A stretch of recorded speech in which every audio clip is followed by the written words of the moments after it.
Hello, everyone. My name is Dane Frederiksen. I am a B2B video expert, and I am joined today by Kaleigh Moore, who is a thought leader on LinkedIn regarding subject matter experts getting out there to create the content that's going to get you found in AI search, among other things. What else do we need to know about you, Kaleigh?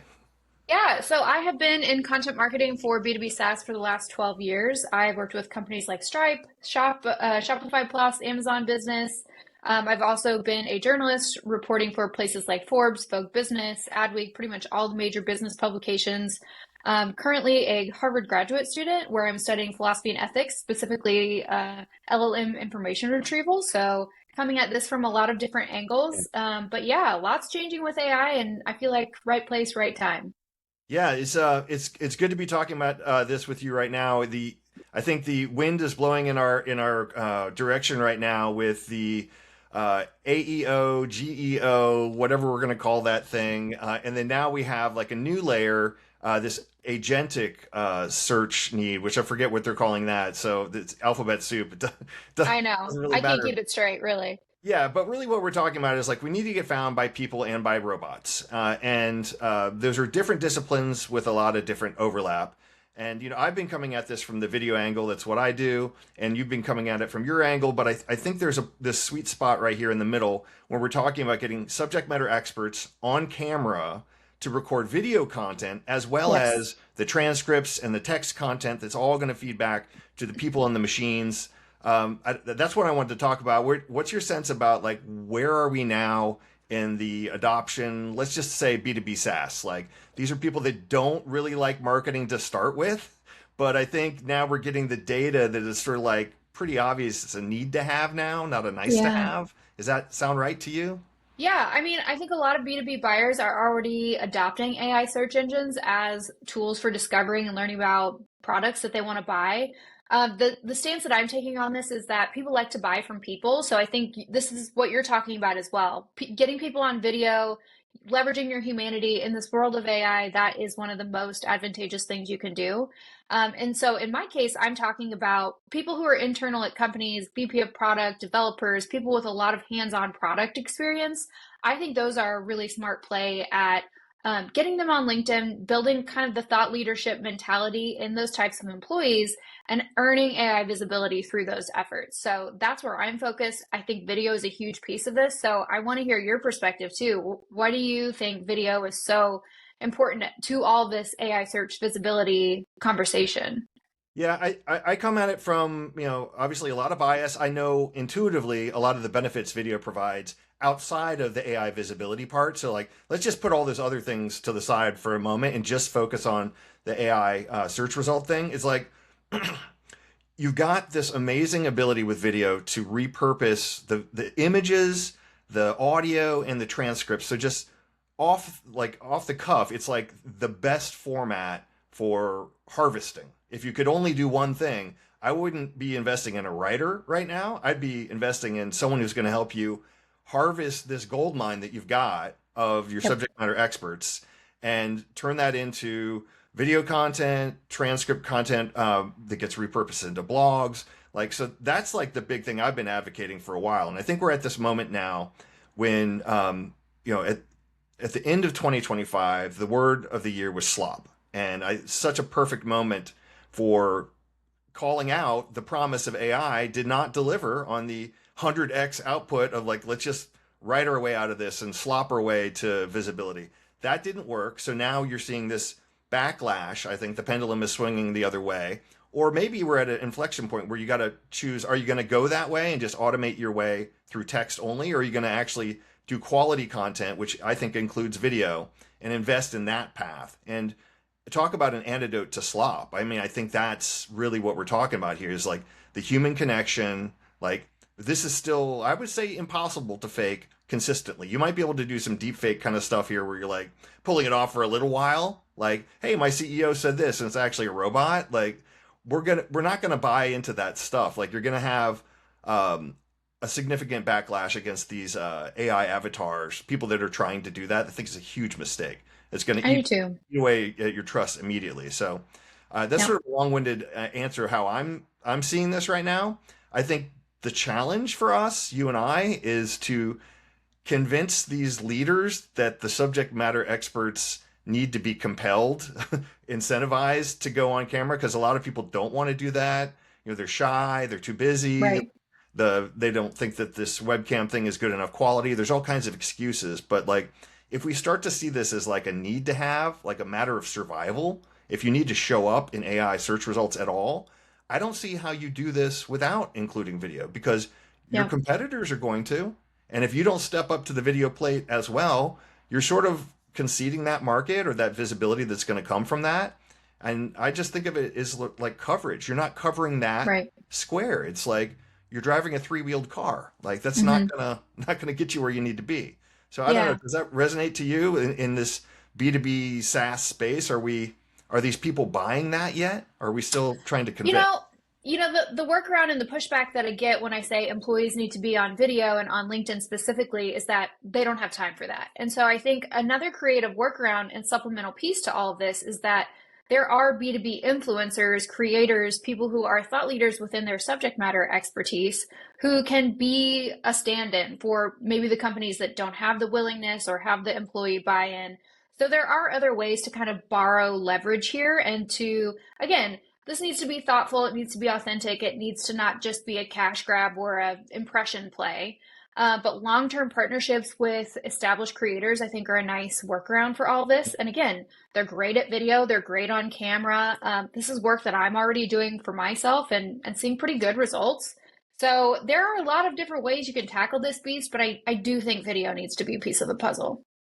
Yeah, and there's a new way of doing this, or maybe not that new, but like I've been thinking about a new approach here. If you don't have the ability to get your SMEs on camera and you don't want them to spend their time writing this stuff, what we could potentially do is come up with that targeted list of search terms that people are searching for. They really concise, one question, one answer, not these long rambling pieces.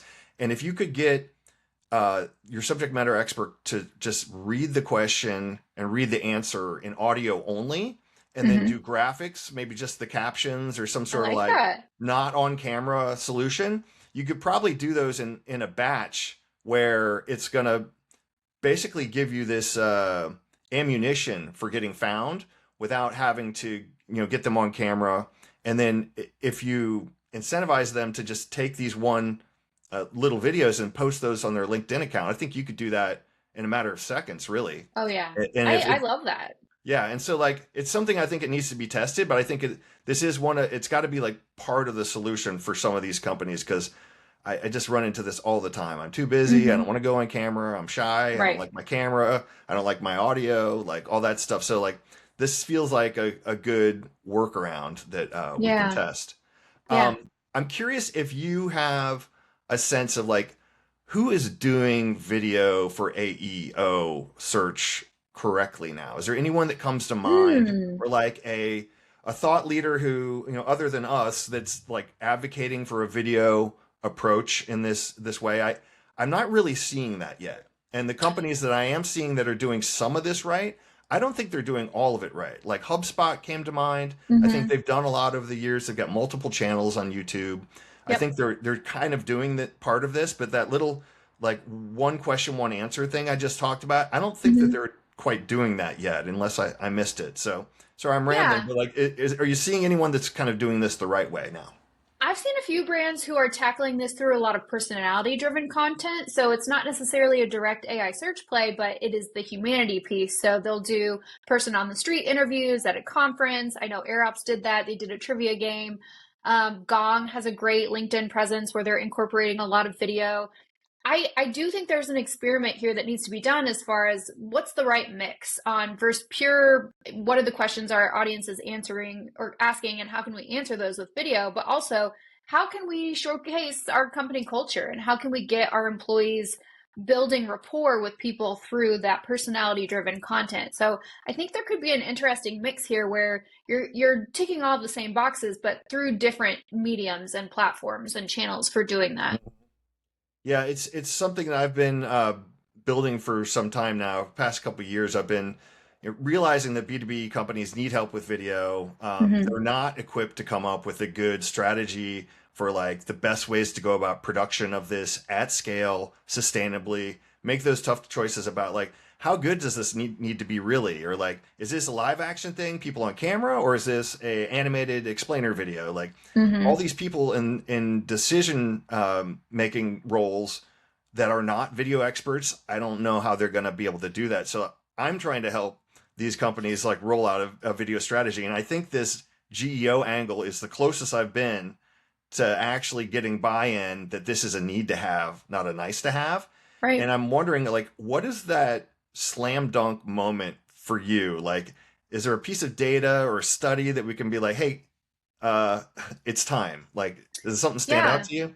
Yeah, I just read a report this morning that said I think Reddit, YouTube, and LinkedIn are the top three sites that LLMs are pulling from. And again, this is a selective bucket. I think it was OpenAI or ChatGPT Plus, and then Perplexity, and I can't remember the other engine. But those are the top three platforms because they are so it's essentially community driven, right? Yeah. It's third party, it's not brand owned assets. This is community validation, which is what LLMs trust the most. So that to me is a clear case that moving forward, brands have to have this, especially B2B where people are making really big purchasing decisions about software. These are large scale investments. This is not something you make with a click one time. You really need to trust the company and the culture that they have there, that they're going to be around for a long time. And again, that's another piece where the employee advocacy comes in. You're building trust and rapport for the long term. And so I think there's a lot of different ways you can solve for this. Yeah. I'm curious too, like the people in the companies that get what we're talking about and that are sort of bought into this, they're going to have to probably convince upwards, right? There's some Right. sort of financial argument, some data Mm-hmm. argument. They're like, um, a skeptical CEO needs to be convinced. And like, Mm-hmm. have you had experiences like doing that? Like, because I feel like Yes. that's one of the headwinds we're kind of up against here is like, yeah, we get it, but how do we slam dunk this point? Yeah. Yeah, I think one of the big things to touch on in this conversation is that paid ads are getting so expensive, and cost per impression is getting very high. And so, if you look at the creator angle, where what's the conversion rate, what's the return on investment for those types of engagements, or video, what's the again, it's not a quick win, it's a long term play. So that's a little bit of the education piece that needs to Yeah. happen as well. But just talking about, let's think 6 to 9 months down the road and where we need to go, and start making steps in that direction because the paid ads, it's just not sustainable. It's getting too expensive. It's getting too competitive. There's a lot of white space here that's still left to be claimed when it comes to the AI visibility and citation rate stuff. So I think video is a really smart play. Yeah. Again, not a quick win, but a smart long-term investment towards kind of capturing that white space. Yeah, and I think it's also not just a investment, it's like a survival strategy for seeding Right, the future LLMs that are going to be right. trained on this stuff. Like the people that are doing that now, I think they're going to have a big leg up as a first mover Mm-hmm. advantage thing, I For think. sure. Yeah. I think so too. I think so too. I think the models are constantly assessing new information. So again, this is not something you do once and then never touch again. It's something you have to be investing in long term. It has to be ongoing. But yes, the people who are starting now, like I said, are capturing this white space. And so it's only going to become more competitive from here on out. There's never been a better case, I think, to start right now. Start today. Yeah. So as we wrap up, I'm curious if there's anything that comes to mind as like a next step for someone watching this video. They're like, "Oh yeah, I'm buying into this. Now what? What's the Yeah. what's the next step for them?" And I'm just going to throw out maybe it's an audit of Yes. what you have and what's Yep. working, what's not, and then you can kind of build from there. Yeah, there are a lot of tools you can do an AEO or GEO assessment through to just kind of see what your standing is, where you stand amongst your competitors as far as citation rate, share of voice, lots of tools that do that. I think that's a great place to start. And again, you can kind of look at what you're showing up for and what your competitors are showing for, combine the two, and find where the gaps are. So that's kind of going to give you a roadmap for where to start. And that's what I would encourage all B2B brands to do. Start with the audit and go from there. That's great advice. Thanks so much for taking the time and Yeah. sharing your insights today. If people need to get a hold of you, where can they find you? KaleighMoore.com or on LinkedIn, where I spend way too much time. Awesome. All right. Well, thanks again. Take care. Thank you.